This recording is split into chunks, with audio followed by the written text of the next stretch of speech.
Okay, so let's start. First of all, welcome everybody. I'm happy to see many young faces. What? Well, I don't know what to do with echo. Okay, so today we will talk. We'll have a froggy seminar and roundtable event, and I'll try to open this event with saying a couple words about froggy. Can we do something with echo? Okay. Well, then I will not be able to move slides. So, first let me introduce myself. My name is Lev Lvovsky. I'm academic director of BEROC, and my main research topic is actually gender, economics of gender, which of course encompasses gender inequality. I want to introduce you to the world of froggy. What froggy means, nobody knows, of course. Maybe even elders like Michal, who were at the beginning of froggy, don't remember what froggy stands for. But G is for gender, and one of E's should be for equality, I hope. Yes? No. Then it's for Eastern Europe. Okay, so I guessed at least one word. Froggy initiative is initiative of Free Network. Free Network is a network of independent institutions who sometimes do joint research.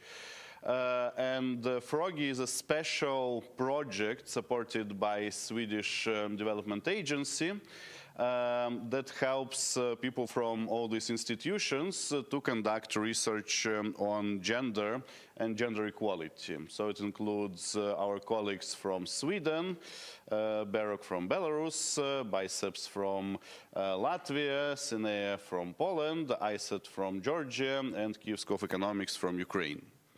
The goal of this project is simple.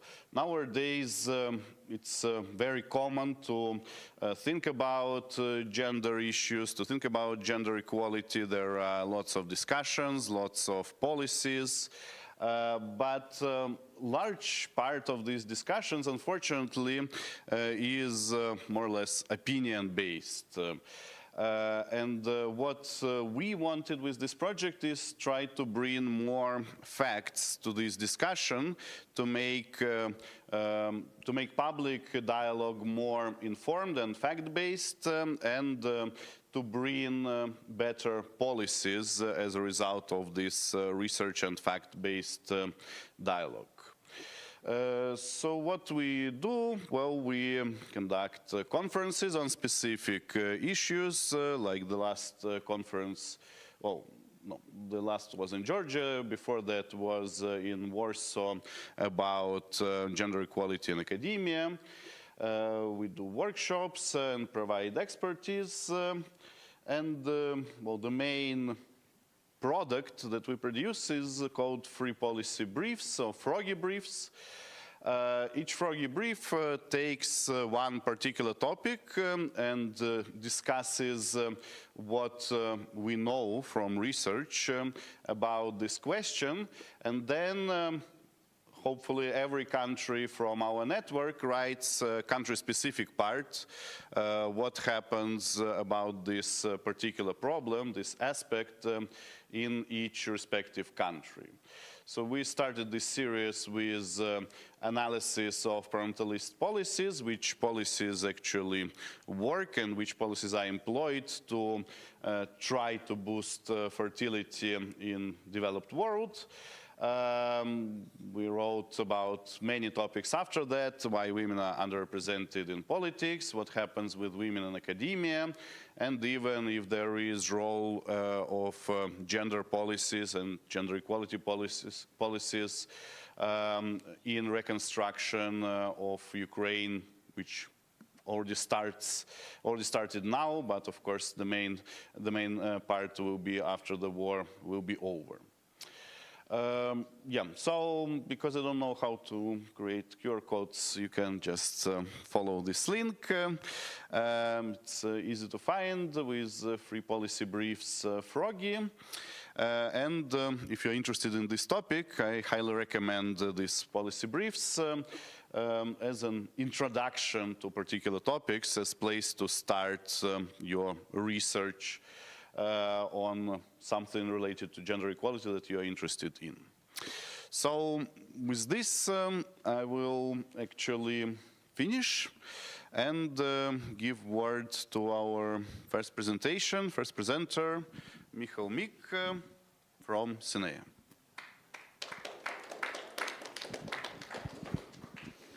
Thank you. Let me just set things up. Great. Can I speak to this one or not?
Okay, thank you. Thanks, Lev, for this introduction, and thank you for coming to this seminar or workshop. My name is Michał Mik. I'm the director of one of the nodes of the free network that Lev was talking about, the Center for Economic Analysis. We're based in Szczecin in Poland. Monika Oczkowska and Artur Król, two colleagues from Sinea, are here as well. If you want to establish contacts with us, please talk to us during the break. The objective of this talk, the seminar today is about gender equality or gender inequalities in old age. The objective of the first talk is to sort of build a context for the discussion later on in terms of the material or financial inequalities in old age. And I think a good background or a good context for that is a broad approach to how we should think of financial or material conditions as we get older. This is a talk which builds on very many specific research projects which we've developed over the years and which we participated over the years. In particular, builds on research based on the survey of health, aging and retirement in Europe, the SHARE survey, which focuses on people aged 50 plus. It's a European survey. Lithuania is part of that survey as well. Other countries in the Baltics and almost all countries in the EU. It's a panel survey with interviews conducted every 2 years with a representative sample of people aged 50 plus in all these countries. And I'll show you some of the potential of this data to examine material conditions in old age, and through that to try to understand the drivers behind different forms of inequality, including gender inequality in old age. As I said, it builds on many projects. It builds on work with many colleagues and co-authors on projects funded by CEDA, as the Free Network and the Froggy specifically is funded by. SHARE has been largely funded by EU contributions from the European Commission, but not only, there's also a lot of other funders who contributed to the development of the project. And a lot of the work that we've done has also been funded by the National Science Center in Poland. Now, the background for all this discussion are the demographic changes that we see happen in front of our eyes at a speed which is basically unprecedented. This chart shows you the old age dependency ratio for different countries. Poland is in the red and Sweden is in blue, and there's Lithuania somewhere there as well in the dotted gray line. The sort of financial burden, if you want to understand it in that way, of the aging society will rapidly grow over the next few decades. It has very significant implications for the economic conditions of the countries, growth, labor market, consumption, and as a result, quickly growing pressure on public finances. This relates to sustainability of pension systems, and of course, as populations age, very rapidly growing pressure on healthcare. So, there will be growing demands on financing these demographic changes, and economies will have to adjust from the point of view of engaging these older populations in the labor market on the one hand, and on the other hand, caring for them in cases when individuals need such care. The economic challenges related to that is labor market reforms, and reforms aimed at expanding the tax base. Someone will have to pay for these changes.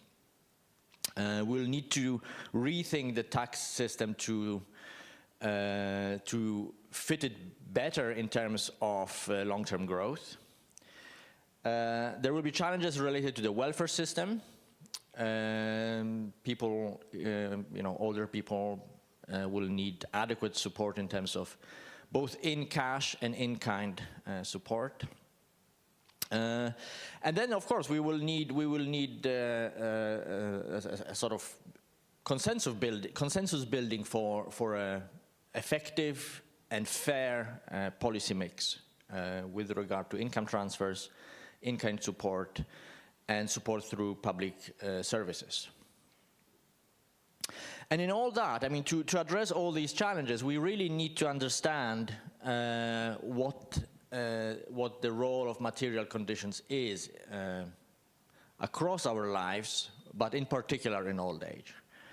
And I'll try to give you a sort of context, a broad context for thinking how challenging it is to really have an idea what material conditions are, how they can be measured, and what we can do about that.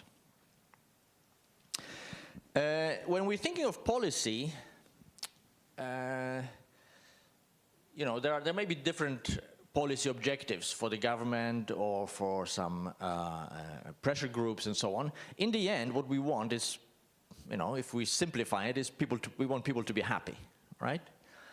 And SHARE has a number of measures of happiness, including such simple ones as just asking people how satisfied you are with your life, but also more complex ones. One of them is called CASP, and it has questions related to 4 dimensions: control, autonomy, self-realization, and pleasure. And we can build an index on the basis of these questions. and look at it in across different dimensions and in different countries at different times, at different ages, and so on.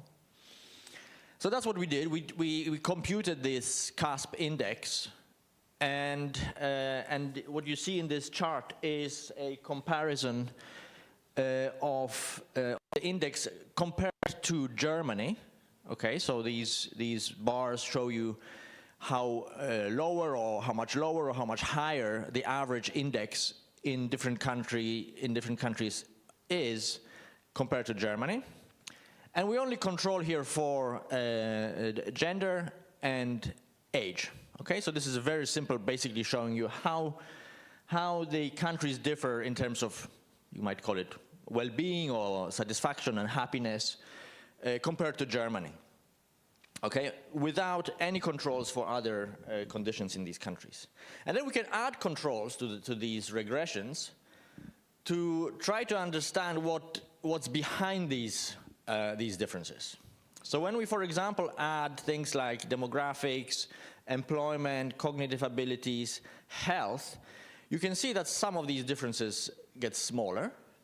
Okay, so it's not just some specific country characteristics that drive these differences, but there's people are actually different in different states in these different countries. And then when we add to those material conditions, and I'll show you briefly what I mean by that, some of these differences completely disappear. Okay, so there's no difference between Germany and France, between Germany and Poland, and between Germany and Sweden, once we control for all these conditions, including financial or material conditions. And that's an interesting finding, because that tells us that we know a lot about what drives well-being in old age. And if we know what drives well-being in old age, well, we can start addressing these specific dimensions to improve well-being in the countries where it is lower compared to others. We cannot explain everything, but we explain a fair proportion in almost all of these countries by these indicators. Now, in this case, we measured material conditions through a complex set of indicators, and they all turn out to be important.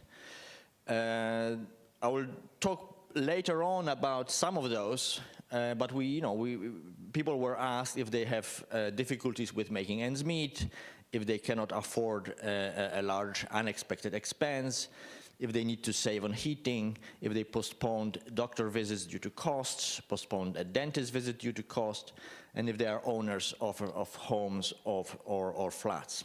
So these are just indicators of material well-being, of material conditions. I will talk a little bit more about them in a minute, but this is what we included in the regression here. One important and interesting finding when we compare the different stages of analysis, especially from the point of view of today's seminar, is that we have these three specifications. In specification 1, we just control for age and gender. Specification 2 adds health and employment and cognitive abilities and demographics. Specification 3 includes material conditions. In specification 2 and 3, you can see that the sign of the female control flips. Okay, so when we don't control for anything, women seem to be worse off. But actually, when we start controlling for the different dimensions, the gender dummy, the coefficient on the gender dummy changes signs, which means that women are worse off, or their well-being is lower because they are in worse health, or they have worse material conditions, etc., etc. So again, we can understand that we know what drives these differences, and from a policy perspective, once we know that, we can do something about it, or try to do something about it. Okay, so briefly an overview of what I'll talk about. I'll give more examples from Share about measuring material conditions using survey data. I'll tell you about my preferred approach to material conditions in old age, how I think we should approach analysis of material conditions in old age through material resources and material needs. I will talk about how incomes, assets are measured in Share, and also about several alternative ways of evaluating material conditions. And then at the end, I will try to draw some conclusions for policy interventions with regard to material conditions in old age, and talk a little bit about improved targeting of support, access to public services, and also about the importance of individualized approach to evaluation of material conditions, something that we are working on at the moment. Okay, so this is the sort of summary of what, in my view, we should do and how we should approach material well-being in old age. Not only in old age, but I think in particular when we are thinking of differences in old age. It's not enough, in my view, to think of resources. When we're talking about material well-being, and especially in old age, we also need to think about needs, okay? So, in terms of resources, a comprehensive approach to resources needs to look at different dimensions of resources. So if you think of your material well-being, we need to consider stocks, so capital, how much capital you've got accumulated. And that in old age would mean pension wealth, financial assets, savings, investments, fixed assets, for example, housing, other property. So this all constitutes your capital and the stock of your wealth. Then we need to bear in mind the flows. Okay, so this is incomes, and incomes in a very comprehensive manner, including, of course, earnings and self-employment income, but in old age, incomes from pensions and savings, gains from owning a house, various transfers between family members, welfare benefits from government, of course, but also things like depreciation of capital. Okay, it's also part of the flows and the changes to your financial conditions. And then both stocks and flows can be subject to shocks. And we've seen a number of shocks over the last years and decades. There can be shocks to capital. So something can happen to the stock market, for example, and your asset, the value of your assets might drop suddenly. It might go up suddenly as well. This is also a shock. Your house value might change because, I don't know, someone decided to build a factory next to it. Or there's been some disaster like a flood or something like that. Assets can be destroyed. This goes to financial assets as well as fixed assets. There can be economic crisis, which can affect assets in many different ways, as we've seen recently. And there can be also shocks to flows. There are different types of shocks, but these will affect your current position, so to speak, and how much money you have available from month to month. There might be shocks to pension values through inflation, indexation, or lack of indexation, for example. There may be changes in welfare benefits, again, up and down. These will all be shocks that could be positive or negatives. There can be shocks to family income through divorce or widowhood, Unemployment is a very common form of shocks, of course, in terms of flows. And there can be income effects of changes in your family status, for example, because of care duties. Okay, you don't become unemployed in the sense that someone is firing you, but you need to resign from your work because of other obligations. So all these shocks to your stock values and your flows will, of course, affect your material resources. So this is how economists think of the financial side of material well-being. Economists have also thought of in the same terms about health. There's a very famous model by Grossman from the 70s, developed later on further in the 80s, where Grossman talks about health in the same sort of terms as we think about assets and wealth. So we can invest in health. We have a stock of health. We can invest in it. Health, our stock of health depreciates. It can appreciate if we take care of ourselves, etc. So there will be stocks of health. There will be flows of health in terms of the depreciation of health as we get older. And of course, there will also be shocks to health. Through accident, through a sudden identification of some illness, heart attack, etc. Okay, COVID was a health shock, unfortunately, to very many people. And this is important because in old age, health status is one of the key factors affecting the level of material needs. Okay, so we have resources on the one hand, and you have material needs on the other. Additionally, health, of course, affects the way we can generate resources. So, the extent to which we can go to work and continue working as our age grows. Health will, of course, not be the only dimension of needs. There are others, like housing, like heating or cooling your house or flat, etc.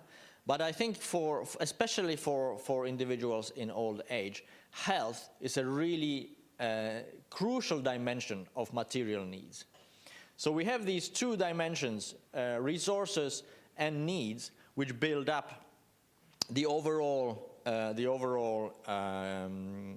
situation, which we would generally call material conditions. Here's an example of what health can do to the path of your employment. We wrote a paper a long time ago with Peter Hahn using German data, where we looked at the interaction of shocks on the labor market and in the health dimension, looking at what happens to your employment situation when you're hit by a health shock, okay? And you can see that depending on when the health shock happens, the first graph is health shock at the age of 40. The right-hand side graph is health shock at the age of 50. Your employment drops significantly, and so your ability to generate resources, to generate the flow of income, deteriorates. So you're a victim of this double shock. It's health, so you need more. You have higher material needs because you're unhealthy. But then, as an unhealthy person, you cannot work, so your resources suffer on the basis as a result of that as well. There can be other shocks, of course, as well. Monica will talk a little bit about shocks to the family structure through, for example, widowhood. Okay, so we have this background of material resources and material needs, but when you go through the discussion in the media about financial resources, policies towards aging and so on, a lot of that still evolves around poverty, which is defined on the basis of purely on the basis of income. Okay, so not only on the basis of resources, the comprehensive measure of resources. Not only it doesn't include the dimension of needs, it just takes one element of financial resources, income, and people are identified as, poor or not poor, purely on the basis of that. Okay, here's an example. It's an example of poverty rates for people aged 65 plus in couples, which are the solid lines, which are the dotted lines, and people living alone, which are the solid lines in different countries. You can see the differences in levels, you can see the differences in trends, but this is purely income poverty defined entirely on the element of flows, your income flow, and the position relative to other people on the basis of that. A nice quote from Amartya Sen, a Nobel Prize laureate from the late 90s, who has done a lot of work on how, on how we should measure and how we should think about material conditions, is that we must look at impoverished lives and not just at depleted wallets. And I think it contains a lot of the messages I would like to get across to you just in this single quote. It's, material conditions are a very complex thing to talk about, and looking only at incomes is not gonna be terribly helpful when we're trying to develop successful, comprehensive policies to assist people in old age, but also across their life cycle. So how should we then more formally think about resources? This is how economists think about financial conditions. You have your assets expressed in terms of, today's or tomorrow's value, and these assets tomorrow are a combination of the assets you have today, the income you get today. You will spend some of that income through consumption, and then some of your today's assets will generate additional income, so it will go to your assets tomorrow. This is a very simple way of thinking about how resources develop across our lifetimes. So, even if we just want to talk about resources, not even about, mentioning material needs, if we want to talk about resources and measure it correctly, we really need a lot of information. Okay, so we need a good measure of your assets. We need a good measure of your income. We need to know how much you spend, and we need to know how much interest your assets, or how much income your assets today generate for tomorrow, or how much you lose on these assets between today and tomorrow. Okay? The social scientists, economists are given the task to do that essentially on the basis of surveys. And SHARE is one of the surveys of which one of the objectives is really to correctly understand the conditions of older individuals in terms of, this type of formula. So if you think of a practical way of running a survey, there is an interviewer who comes to your house and starts talking about your financial conditions. It's actually not so easy to specifically name or give a number to the things that the interviewer, and through the interviewer us as researchers, is interested in. Okay, there's a long list of items and questions that we need to ask to evaluate your resources correctly. So for income, we would need to ask about earnings, self-employment income, pensions. We would need to ask about private and public pensions, other social security transfers like unemployment or disability benefits, a whole range of welfare benefits, and there can be many. They can be in cash and in kind. They can be transfers. There can be some subsidies, which also affect your material conditions. Then there can be gifts and some personal transfers. They also contribute to how much money you have in a given day. You know, then the next step is how we should measure that, whether we should ask about monthly, weekly, or annual values. In some cases, it'll be, you know, the usual thing is to get your salary every month. But, you know, if we're talking about some large gifts between family members, they don't happen regularly, so then maybe we should think of some different period over which we ask. There is a whole discussion of how we should measure these contributions to your income, whether it should be net or gross, and how to evaluate the difference between them. In a number of situations, like for people with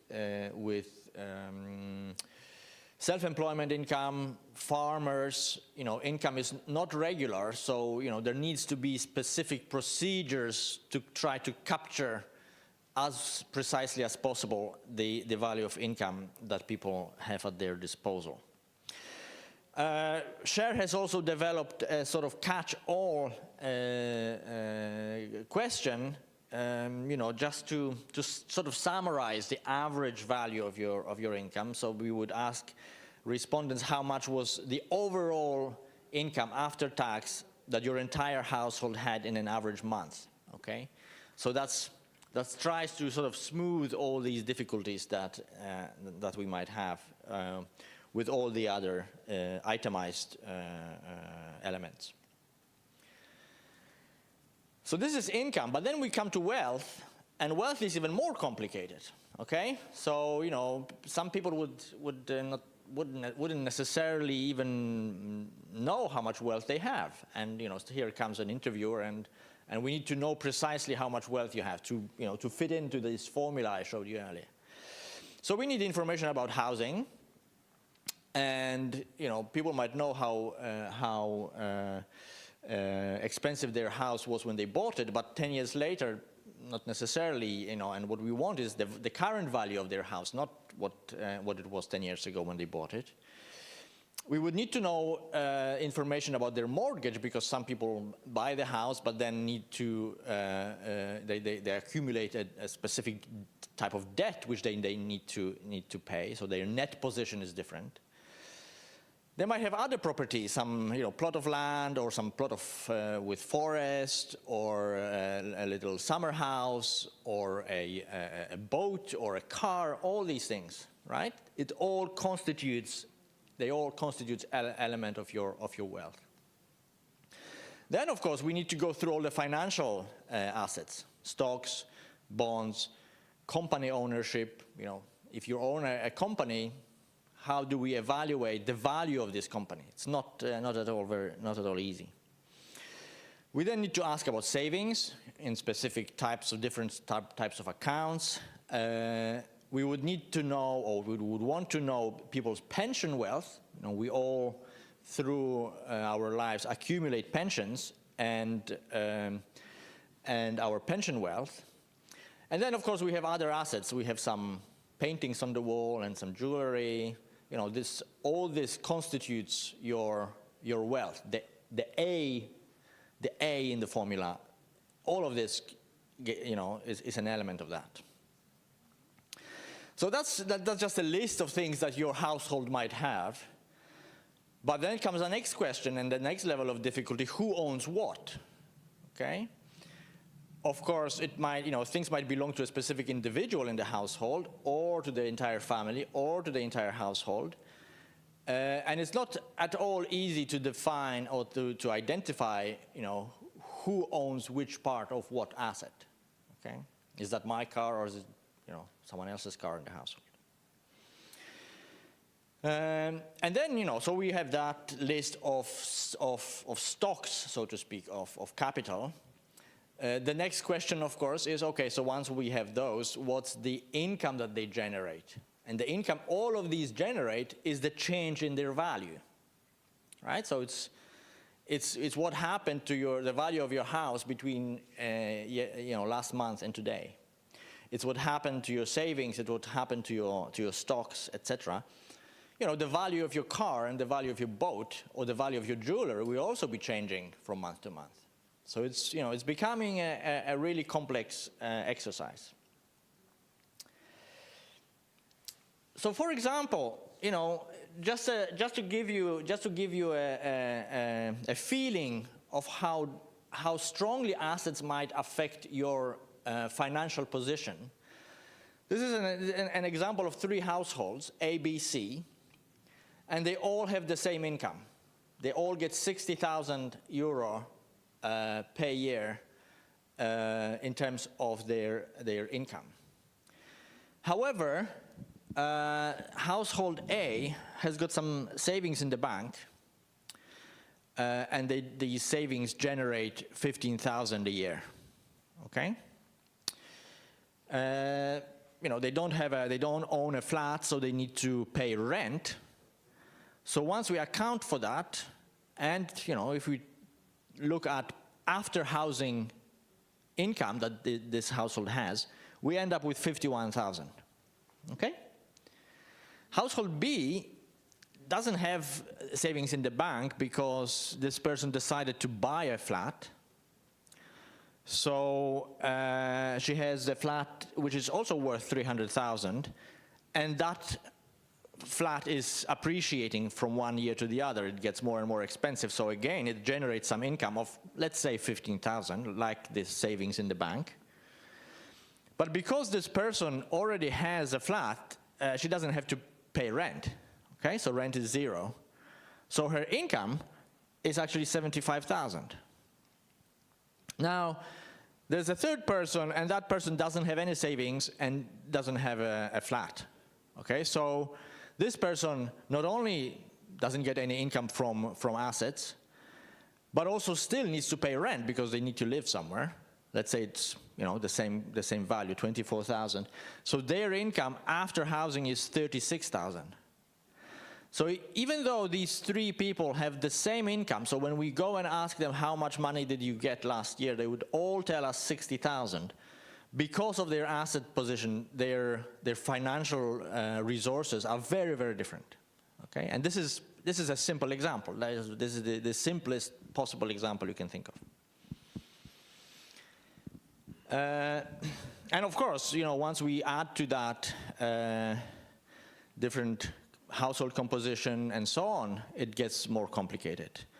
In income measures, we do something called equivalization, so we adjust household incomes for household composition. But this is where adjustments usually stop. So we say, okay, different types of households would actually need different amount of income to be equally well off because of their composition. But the analysis stops there, and the other needs are no longer considered, and they should be in a way, because they do determine the level of material needs. So things like health and long-term care and disability certainly affect those. So when we look at the needs dimension, this is an example from SHARE where we looked at the needs of different people at different ages, men and women, in different countries, their needs in terms of care. Okay, so these are older people. Some of them are very old, 85 plus, 90 plus, and so on. And for different age groups, each bar for every country is a different age group, different for men, different for women. For each age group, we calculated in a special procedure, we calculated the number of hours per month they would need the number of hours of care they would need given their conditions. And the differences are not so big when we look at the youngest, between 50 and 64, but when we look at older people, the 85+ groups, you can see that within these groups, there are people who don't need any additional support. They are fine on their own. But there are people who need more than 100 hours per month of care given their health status and health conditions, okay? So if you think of sort of planning your life, you don't know how much care you will need, right? But in a, if you were to insure yourself against the cost of care, you would need to consider these conditions and the likelihood of these conditions, and some people would be able to save enough to be able to provide for themselves, and some others wouldn't. So as you can see, the level of needs in terms of care, given health status of these individuals, can be very, very different. And therefore, their material conditions through this channel of material needs will be very different. Okay, so, so we have these needs, but do income and assets matter? Of course they do. You know, they provide the resources. But first of all, it's very difficult to measure what we mean by income and assets when we go and do a survey. You know, the theoretical concepts are very difficult to match with simple questions that we could ask in surveys.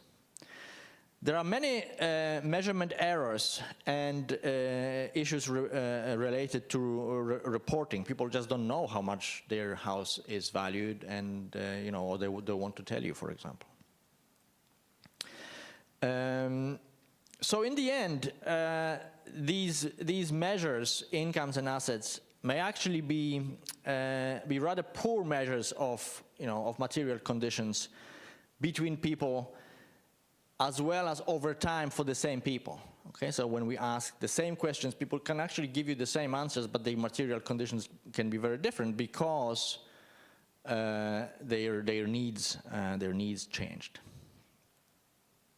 And therefore, it might be very difficult to compare these conditions in different contexts, in different points of time, across different countries, etc. So the question is, you know, what can we do? If it's so difficult, what can we do? Well, we need to ask ourselves what the objective is, and there may be different objectives behind, you know, going to someone's house and asking them about their material conditions. Well, one thing is that we want to understand what their situation is and to evaluate this situation. Of course, we would want to do that to improve these conditions, to understand the level of poverty and deprivation, and to design policies. Okay, so we need to understand their conditions with the eventual aim of designing policy interventions. If that's the case, then we need to have measures which reflect both resources and material needs. Okay, so material resources and material needs at the same time. We need to have a measure of difficult conditions of poverty or deprivation which matters, so which translates, you know, it's not just someone is poor, but if it really matters that this person is poor, so it translates to other dimensions of well-being. And at the same time, we need to have measures which, in the end, can be translated into policy instruments. And that's, as I'll try to argue, is quite a big challenge as well. So what has been done in SHARE? Well, one of the ways to make things comparable across countries is to look at relative position of households and individuals within different contexts, for example, within different countries. So we look at the population within a country divided into, say, let's say 10 groups, 10 decile groups, and then, you know, compare conditions across these groups, across countries. Another way to do that was to develop measures, new measures which would be, somehow informative about the combination of wealth and income. Colleagues from Italy developed a measure called financial distress. So how much liquid assets people have relative to their income. So how quickly they could respond to income shocks. And these are, becoming more informative than just the level of income. But of course, again, these only reflect resources rather than a level of needs. And they also suffer from the problems of measurement error and refusals if we ask people about these assets and incomes.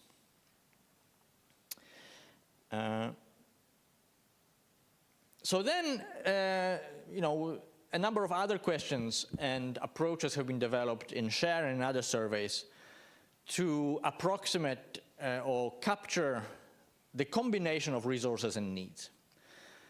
And the simplest, very useful question that gets asked in these surveys is just, with what difficulty,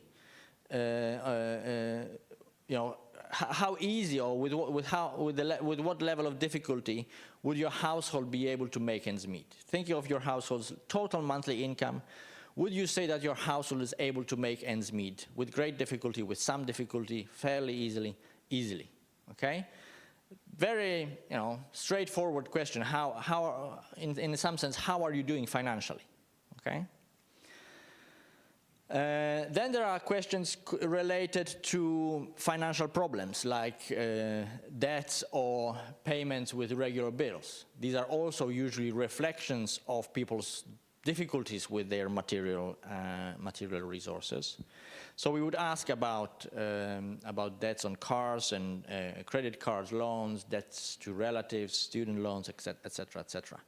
These are also reflections of, a certain type of financial difficulties.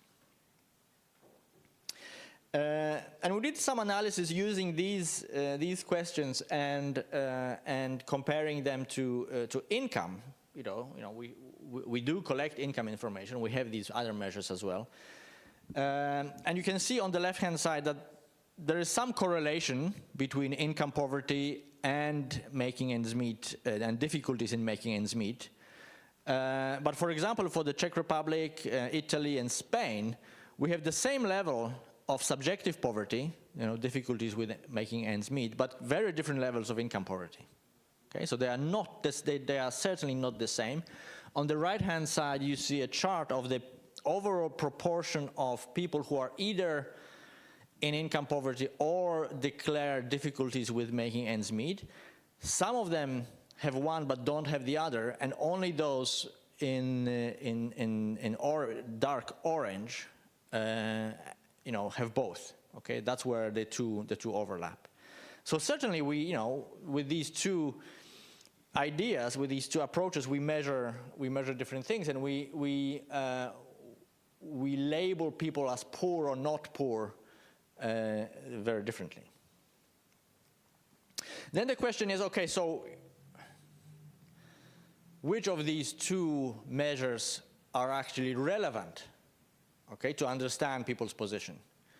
And what we did for that is we took 4 different measures of material conditions. Income-based poverty, these are those in orange. Income-based poverty, financial distress, no food expenditures outside of household, subjective, so the difficulties in making ends meet, and relative wealth poverty. So people at the bottom of the wealth distribution. And we looked at 4 outcomes: some health outcomes, symptoms of poor health, limitations in daily living, symptoms of depression, and unhappiness. Kind of general question about how happy people are in their lives. And we compared the level of resources and how outcomes changed from one year to the next, or from one wave of the survey to the next. There's a 2-year gap between them. And the results, which are summarized in this chart, show you that the relationship of income poverty to these changes is actually not very strong. okay? Income, in other words, is not necessarily a good measure of overall conditions which matter from the point of view of changes in these other dimensions, health, depression, happiness. Subjective material conditions and wealth are much more strongly correlated with those than income poverty. So that's one way to go around the complex list of income items. We did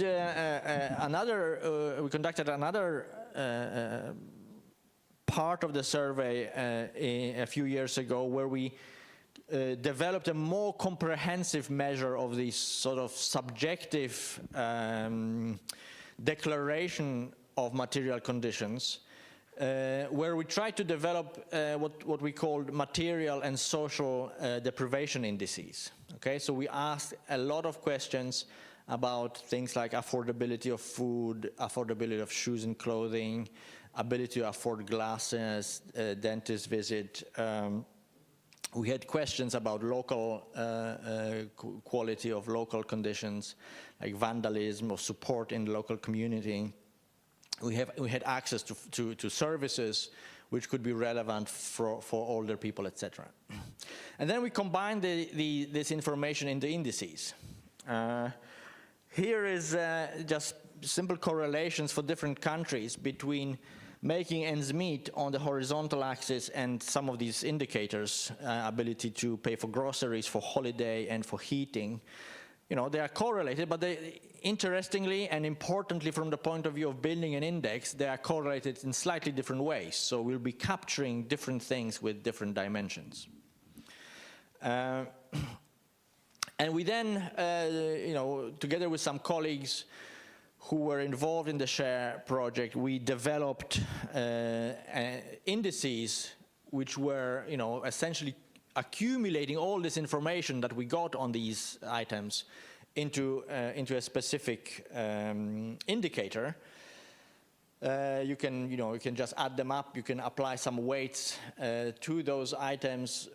We developed the so-called hedonic weighting system, where we weighted these items depending on how much they affected people's happiness. There are many other ways, of course, how you could combine that. You can see the different weights of different items on this chart. So you can see, for example, that the black area, which is a large weight in the index, is the difficulty in doing things you want because of financial constraints. The first two orange bars relate to the ability of buying meat and fruit. They also affect the index, or the inability to pay for those affects the index quite highly. So using these weights, we computed these deprivation scores for different countries, and you know, you can go on with that and develop it and see. Compare the differences across different dimensions, of course. Estonia, Italy, Spain come out as countries where the deprivation score is highest in Europe, or at least was in about 10 years ago. The deprivation indicator is very strongly correlated with making ends meet indicator across countries, with how much extra income people would need to make ends meet easily.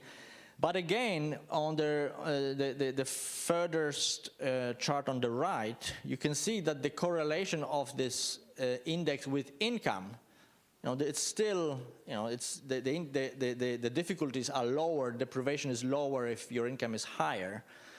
But income is not so strongly correlated with the index as the other two measures. So again, you know, a sort of question mark of whether we should be using income to capture material conditions, in particular in old age.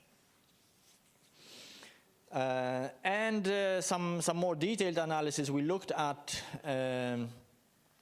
at the different correlates of material deprivation from the point of view of today's seminar, you can see that overall women have a lower material deprivation score, but if you look at older women living alone, and Monica will talk a little bit more about that, you can actually see that if you sum these two coefficients, the conditions of older women living alone are worse than compared to men or compared to women living in couples. In a similar way, we also developed an index for social deprivation, relating people's conditions with respect to their activities, ability to do things, and so on. There's a very strong correlation between them, between those as well. And we then use these two indicators to build the so-called social exclusion index, combining material deprivation and social deprivation, and you can see that those are particularly high in Estonia, Italy, and Israel. So you can do quite a lot of things with these indicators. If you want to work with them, they've been developed and calculated in the shared data set, and you can actually use it and look at these across different other dimensions, of course. Now, the question then, of course, appears again whether these indicators matter. So again, do financial resources or combination of financial resources and needs as measured through these indicators, do they translate into other things? So do they translate to health, mobility, self-assessed health as we go across these columns, mental health, which is the final column, and we see that both material deprivation and social deprivation as measured by these indices are very strongly related to deterioration in health status across these different dimensions.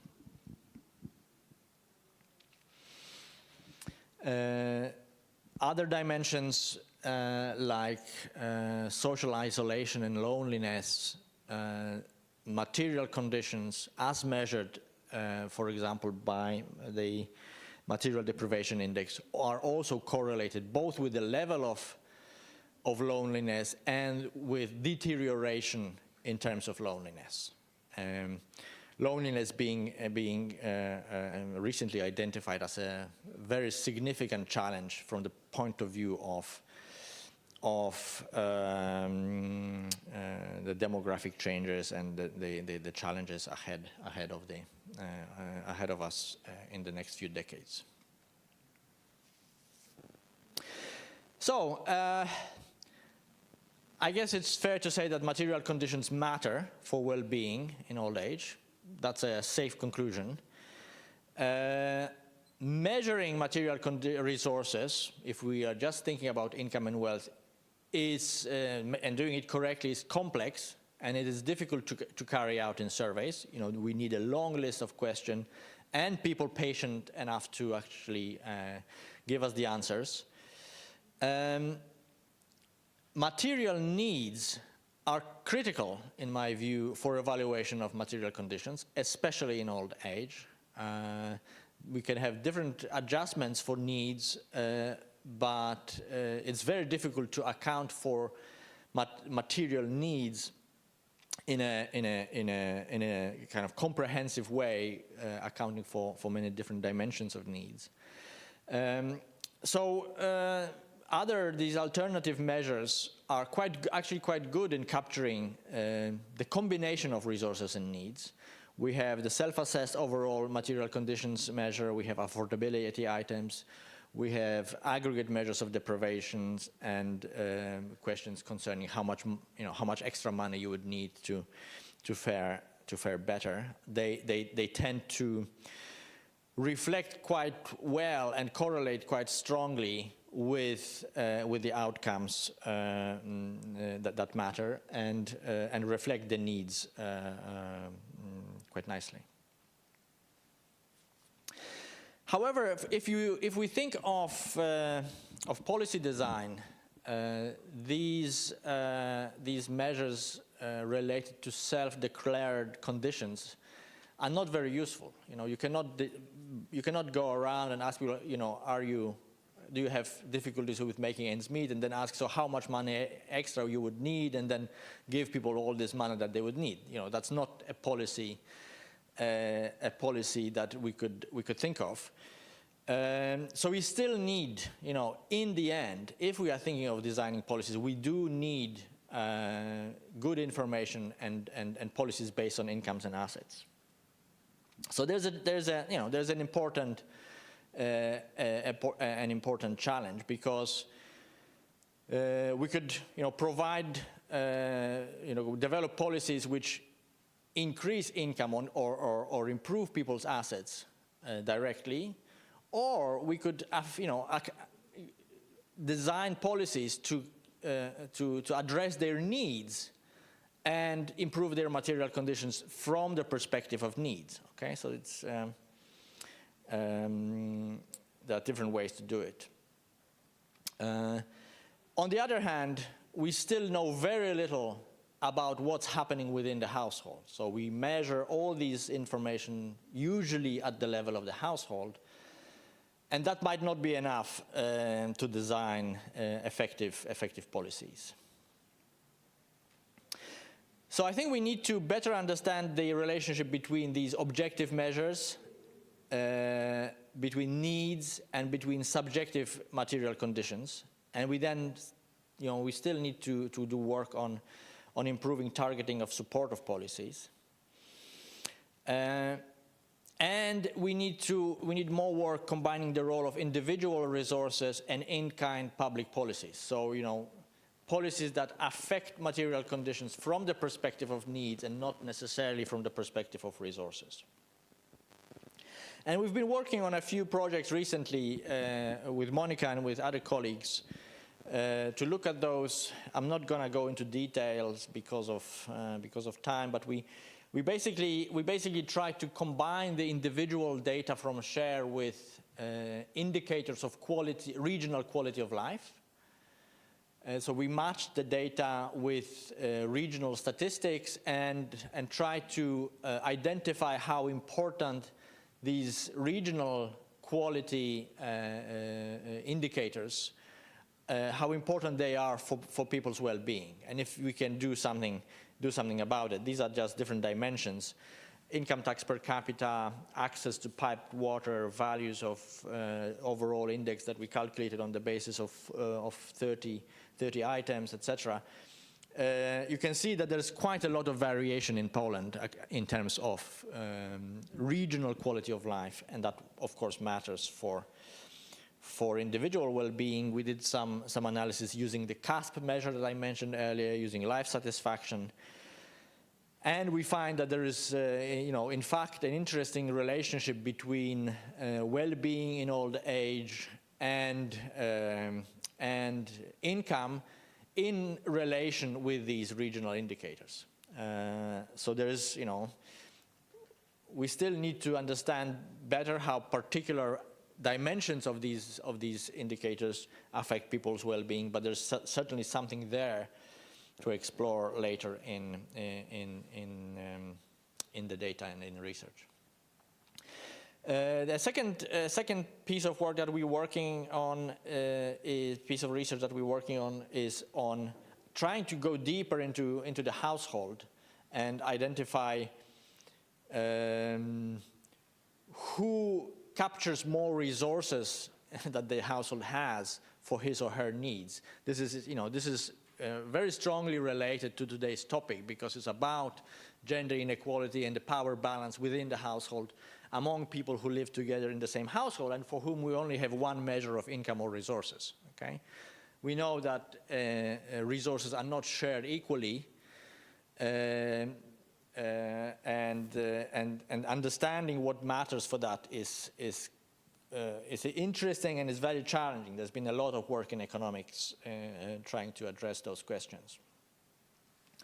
And what we did was we looked at the overall difficulties in making ends meet measure and compared it to an item which is actually asked at the individual level to women and to men within couples. And we want to understand what drives the fact that men and women respond to these questions differently. Okay, and initial indicators, initial analysis suggests that the men in the couples are better off if they are older, so their position grows with the difference in age, if they are better educated, and if they are in better health. You know, going deeper into this could be interesting and an interesting avenue for future work. Okay, so let me come to an end. If we're thinking of policy interventions now at old age, and not only, we need to think of material resources in terms of stocks and flows, and these material resources will be determined across your life course. It will be, they will depend on your education, on your employment history, on your pension systems, housing policy, saving support. There's a lot of policy areas where one can affect those. In terms of flows, policy has a lot to do in that dimension. Pensions, generosity of the tax and welfare system, welfare benefits, etc., etc. But we need to think about the policies also in terms of needs, and health. The health dimension is one of the crucial dimension when it comes to material conditions in old age. And again, there we need to think of the stocks and the flows, and policies can influence each of those in different ways. Through long-term public health policies, education, information, healthcare system, all sorts of interventions. And of course, there's a lot to do in terms of policy for the health flows. How our health depreciates or how it appreciates if we take care of ourselves. And there's clearly a huge potential for development of high quality public services over the life course, and to affect both the income side, or the resources side, and the in-kind policies, which might be important from the perspective of needs. Then policies also have a lot to do from the point of view of addressing shocks. We can discuss it at length perhaps later, but again, the question of insurance and how to design these insurance systems is clearly of very high priority.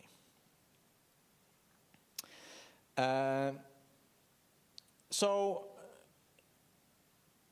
when it comes to using and addressing policy objectives, we need to think of and addressing difficulties in old age and material conditions in old age.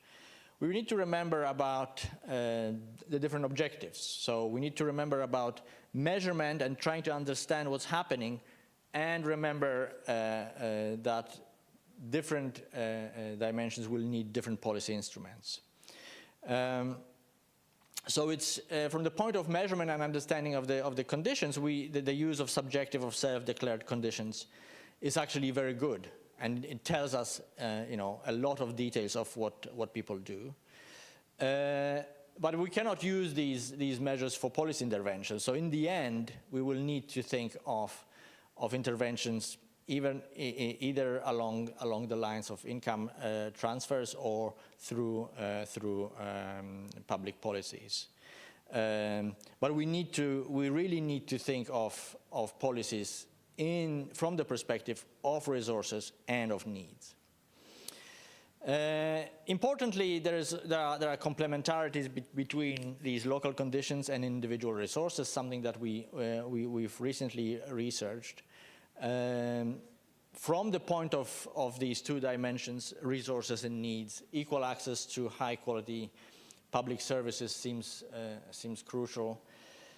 We really need to do more work on the interaction of these two, and we need to think of policy tools for detailed monitoring of service delivery and targeting and fine-tuning the policies with respect to who receives it and who benefits from those policies.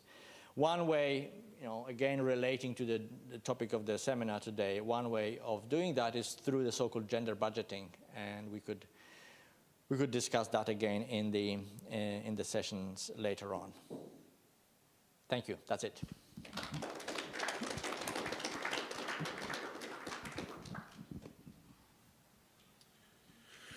Okay, thank you, Michał, for a great introduction to the topic and to the data about this topic, data related to the region. So Michał have talked about life, and because economics is, of course, a question of life and death. After the coffee break, I'll continue with topic of death. And then Monica will try to combine life and death in particular families. But yeah, so for meanwhile, I invite you for a coffee break. It will be until 11:10, and then we continue with gender inequality in deaths.